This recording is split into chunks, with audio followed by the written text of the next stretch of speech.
सुदामा जी कहते हैं कि देखो हम जा तो सकते हैं, भेंट भी कर सकते हैं, लेकिन हम उनसे कुछ मांग नहीं सकते, क्योंकि मांगेंगे नहीं। अब सुशीला, उनकी पत्नी सुशीला जो है वो भी पतिव्रता स्त्री है। उसने कहा कि चलो कोई बात नहीं, आप मांग नहीं सकते, लेकिन मांगना ही कोई उद्देश्य थोड़ी है। आप दर्शन करने के लिए भी जा सकते हैं, तो दर्शन करने के लिए जाइए। तो सुदामा जी मान जाते हैं और फिर भेंट के स्वरूप में एक चावल की जो पोटली है वो उनकी पत्नी सुशीला जो है उनको भेंट के स्वरूप में कहती है कि ये जाकर के कुछ भेंट तो लेकर के जाओगे अपने सखा के लिए, तो ये चावल की पोटली जो है ये लेकर के जाओ। अब सुदामा जी उस पोटली को अपनी बगल में दबाकर द्वारिका की ओर चल पड़े हैं। रास्ते में कृष्ण का ध्यान करते करते जा रहे हैं, नाम लेते हुए जा रहे हैं, नाम रखते हुए जा रहे हैं, क्योंकि श्री कृष्ण ही उनके जीवन का आधार था। इन्हीं का नाम जो है उनकी जीव्या पर 24 घंटे रहा करता था। जब वो सोते थे ना, जागते थे तब तो लेते ही थे कृष्ण कृष्ण कृष्ण, लेकिन वो सोते थे तब भी उनके सपने में श्री कृष्ण ही होते थे। तो ध्यान करते करते जा रहे हैं, क्योंकि उनका असली धन जो है वो श्री कृष्ण है। पुरानी बातें याद कर रहे हैं कि मैं जा तो रहा हूँ, लेकिन क्या पता कृष्ण को मैं याद हूँ भी या नहीं, क्योंकि बहुत समय बीत गया। अब तो वो बहुत बड़ा राजा है और मैं निर्धन हूँ, मेरे पास कुछ है नहीं, तो क्या पता मुझे पहचानेगा या नहीं पहचानेगा। याद करते हुए जा रहे हैं। और फिर ठाकुर जी स्वयं, आगे नदी आती है, अब ठाकुर जी स्वयं आते हैं केवट बनकर, और केवट बनकर सुदामा जी को नदी से पार लगाया है।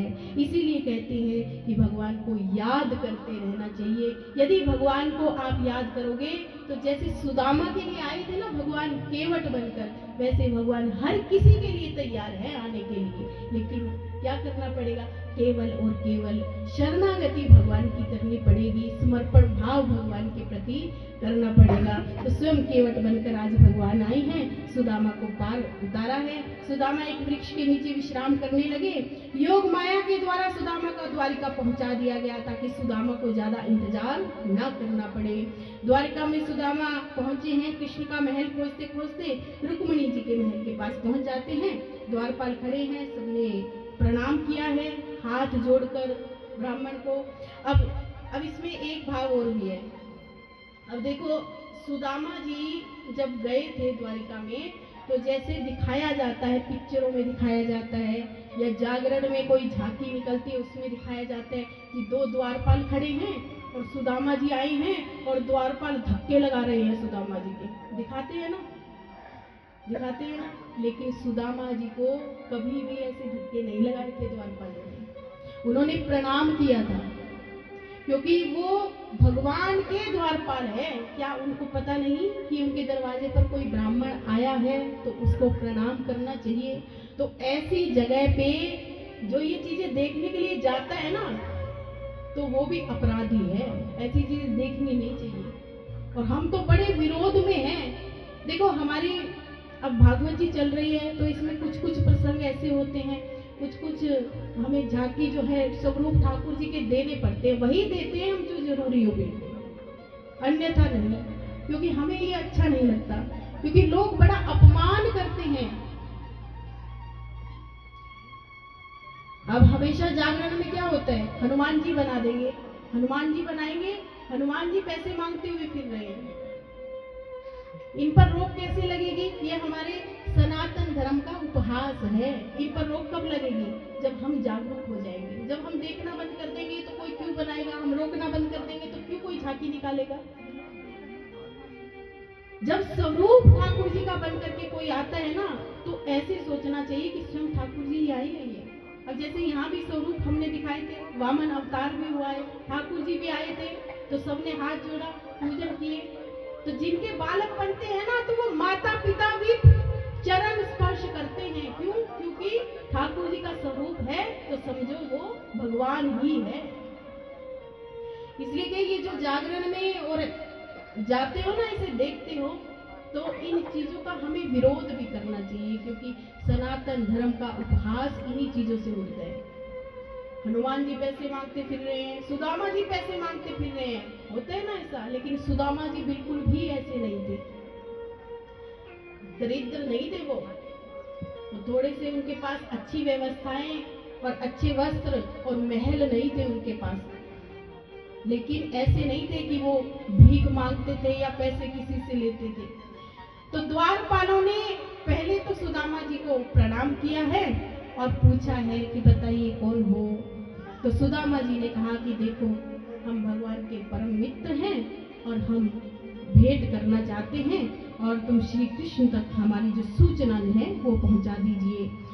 और फिर जो द्वारपाल है वो कहते हैं कि देखो, भगवान के मिलने का ये कोई समय तो नहीं है, विश्राम का समय है, लेकिन फिर भी आप ब्राह्मण हैं तो हम जा करके भगवान को आपका संदेश जो है वो पहुंचाते हैं।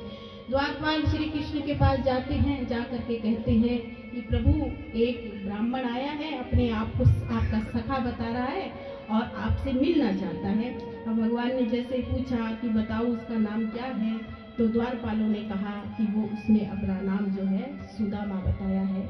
अब जैसे ही सुदामा नाम सुना, वैसे ही द्वारकाधीश जो है अपने सिंहासन से खड़े हुए हैं और दौड़ते हैं, नंगे पैर जो है दौड़ते दौड़ते दौड़ते जा रहे हैं, क्योंकि आज जितनी खुशी सुदामा जी को ठाकुर जी से मिलने की थी, उससे कहीं अधिक खुशी ठाकुर जी को सुदामा जी से मिलने की थी। अब द्वारपाल पीछे पीछे चरण पादुका लेकर के जा रहे हैं कि प्रभु, हम छोड़ आते हैं, रुकिए तो सही, चरण पादुका तो पहन लीजिए। लेकिन ठाकुर जी नहीं मानते और दौड़े जा रहे हैं, हाँ सुदामा, हाँ सुदामा, हाँ सुदामा कहते हुए अब सुदामा जी के समीप जाते हैं। सामने ठाकुर जी सुदामा जी के जाते हैं तो अश्रुधारा बह रही है ठाकुर जी के नेत्रों से, क्योंकि कोई जब द्वार पर कोई आता है ना, मेहमान आता है, किसी का स्वागत ढोल नगारों से होता है, लेकिन भगवान जो है अपने भक्त का, अपने सखा का स्वागत अपनी अश्रुधारा से कर रहे हैं। अब गले से लगाया है सुदामा जी को और बहुत प्रसन्न हुए, बहुत आनंदित हुए हैं, अपने सिंहासन पर बैठाया है। सिंहासन पर बैठाकर कहा है, रुक्मणी जी को आदेश दिया है कि जल, एक पात्र लेकर आइए और जल लेकर आइए, हम अपने मित्र, अपने सखा के जो है चरण धोना चाहते हैं। रुक्मणी जी पात्र में जल लेकर आई है और चरणों को पखारा गया है। दीन बंधु भक्त वत्सल भगवान जो है अपने मित्र का स्वागत इस प्रकार करते हैं, क्योंकि ऐसा स्वागत देखा, कभी सुना किसी ने किया हो? कोई सखा गया हो और वो भी किसी राजा के पास गया हो और कोई राजा जो है उनके चरणों को धो रहा है। अब अपने वस्त्र जो है पहनने के लिए दिए, अपने संग सिंहासन पर बैठाया है और बगल में ठाकुर जी बैठे हैं। तो ठाकुर जी ने पूछा है, कृष्ण ने पूछा कि और बताओ कैसे हो? तो बोले मैं तो अच्छा हूँ। सुदामा जी बोले कि तूने ब्याह किया या नहीं किया? तो बोले हाँ हाँ मैंने किया है।